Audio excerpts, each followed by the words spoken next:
I spent way too long playing Modern Warfare 3 these past 2 weekends, and I'm here to tell you 10 mistakes that could be improved to make Modern Warfare 3 a better game, in my opinion. If you play the beta, let me know what you think with a comment down below. Subscribe if you're new, and let's get started with mistake number 1, which is spawns. When it came down to spawns in Modern Warfare 3, even on objective modes like Domination, Hardpoint, they just seem super random. And honestly, while I was playing, I got to the point where I couldn't read spawns. I felt like I was getting spawned behind. And I honestly feel like the game was promoting revenge spawns rather than spawns that made sense given what objectives were owned. I found myself spawning behind people that had just killed me or being spawned behind after I had just taken somebody out. So making spawns more predictable and making more sense in the context of the objective would definitely make Modern Warfare 3 a better game by release. On game modes like Team Deathmatch and Kill Confirmed, I'm expecting the spawns to be a little bit crazy. But on Domination, if we had A and B flag and the opponents only had C, sometimes they would spawn behind us when we're not even pushing out their base. And don't even get me started on the hard points. The hard points were extremely unpredictable. People would be spawning in the same place the entire time. That was by far the worst experience in terms of the MW3 beta for me. Mistake number 2 is player visibility, both for opponents and for teammates. I found myself accidentally shooting my own teammates because their green dot wouldn't really show up over their head, which is not a problem now in pubs, but I just know when it comes to competitive and ranked,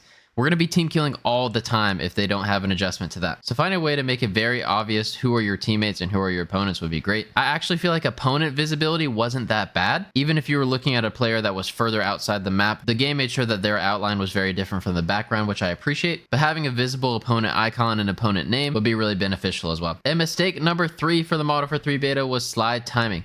A lot of people had a problem with the delay from slide cancel into full sprint. I didn't notice it as much as I was playing. From weekend 1 to weekend 2 of the beta, they reduced the slide delay by like a couple hundred milliseconds or something like that. Their mindset is that unlike previous games, you don't have to slide cancel to regenerate your tac sprint. You can just keep on sprinting and you'll automatically get it. So they want to get people out of the habit of slide canceling to regenerate their tac sprint. I understand where that's coming from, but I don't see any downside in completely getting rid of the slide delay. Even if people do it out of habit, it's not going to impact the game in a negative way. So you might as well go ahead and get rid of the slide to sprint timing just because it doesn't impact the game that much. I found myself using my slides and slide cancels more situationally rather than to regenerate my sprint. So I was already ADSing or waiting for players after sliding and I didn't notice it too much myself. But for the sake of other people who want to slide and sprint right after, you might as well just reduce the delay. And mistake number 4 is tac stance. They made a huge deal about this addition to the new Call of Duty, where you can decide to either be full on ADS or into this half hip fire mobility type thing. The idea isn't bad itself, it's the fact that you're forced into it mid slide.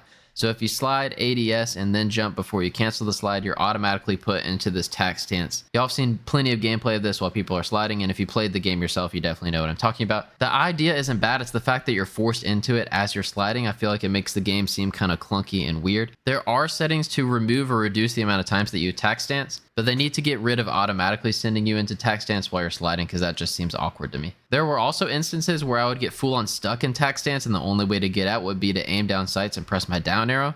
I've changed my settings since then, but the fact that that was in the game in the first place is a really weird bug, and I'd like to see that get removed by the time the full game releases. And mistake number 5 is skill-based matchmaking. If y'all are familiar with my channel, you know I play a lot of ranked play, so I purposefully opt into skill-based matchmaking. I want to play against the best players that I can play against, and that's fine. However, when I spawn into a public match, I don't necessarily always want to be running into slide cancel sweats, people using meta classes, and stuff like that. I get that skill-based matchmaking has a time and place. The bottom like 10 to 20 to 30% of people that are very new to this game should have skill-based matchmaking in their favor so they can safely learn the game without getting sweat on. However, it's gotten so bad that people are reverse boosting, using VPNs or whatever it takes to get into easier lobbies. At this point in time, skill-based has been around for so long that it must be good for retention on the back end because it hasn't been adjusted at all. But I still would like for a slight reduction in skill-based matchmaking when I hop into public matches. And I'm sure y'all would too. Mistake number 6, in my opinion, is the attachments. I'm all for unlocking different attachments for different guns, but what I don't want to have to do is completely level up another gun just to use an attachment on the gun I'm trying to level up. It seems kind of counterintuitive to me.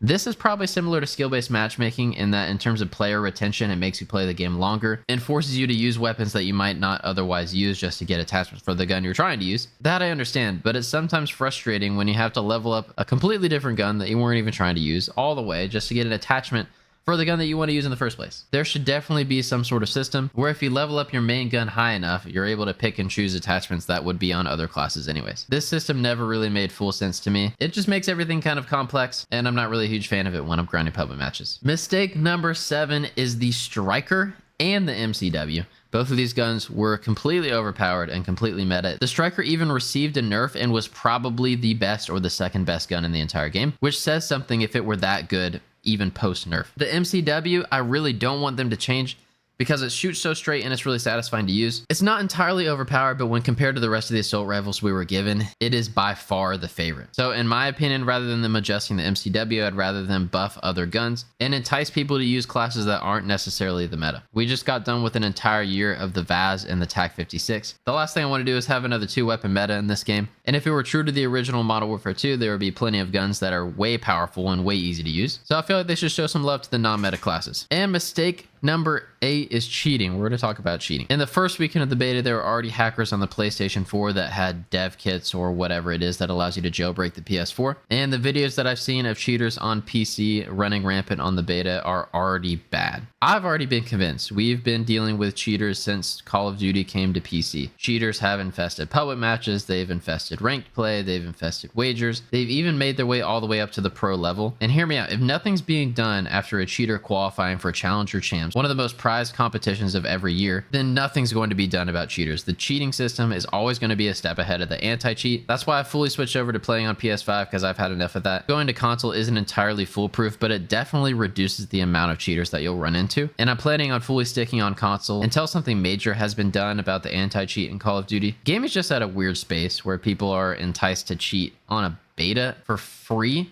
It doesn't make any sense to me. But anyways, that's a huge mistake that's been going on Call of Duty for a while. And I really hope that they can tighten down the anti-cheat leading up to the full release in November. In the number 9 spot is snipers. I have 2 sides to this mistake. Number 1 being they didn't really feel like snipers. I don't know if it was the lack of recoil or how fast you could rechamber, but something about the snipers felt more like battle rifles to me. They still were powerful if you hit your shots and they were fun to use, don't get me wrong, but at their core, I really didn't feel like I was using a sniper for whatever reason. Of course, we were only given 2 for this beta, so that might change at the full release, but I'd like to see snipers feel like snipers. On the other end, this game has 150 health, the TTK is longer, and as we saw in Cold War, the snipers were the most overpowered guns in the game just because the TTK was longer and you could one-shot kill with the snipers a lot easier. What I like about Modern Warfare 3 with the snipers is that the flinch was powerful enough so that if you get your first shot in against a sniper, the majority of the time you're still going to win the fight. What I didn't like is that sniping seemed easy. ADS speed was fast, aim assist was still strong, and it was super easy to go for feeds. How I'd like to see them adjust this is completely take away aim assist from snipers. ADS speed is fine, that can still stay the same.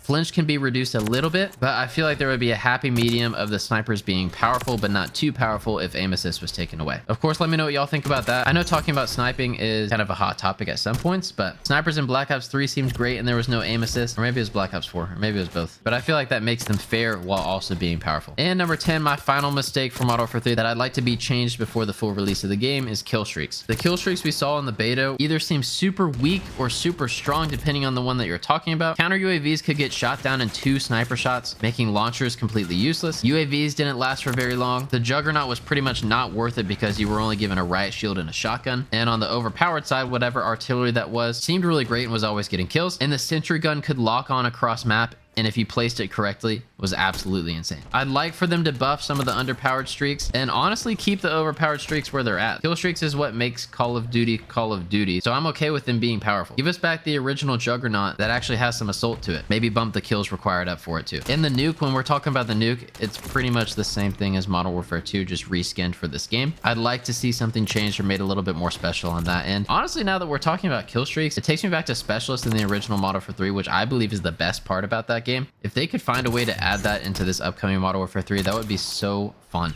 To be streaking with all the vests, all the boots, all the helmets, I think that would be really cool. But let me know what you all think. I hope you enjoyed this commentary. If you want to see more like it, let me know with a like, sub, or a comment down below, and I'll catch you next time at lunchtime.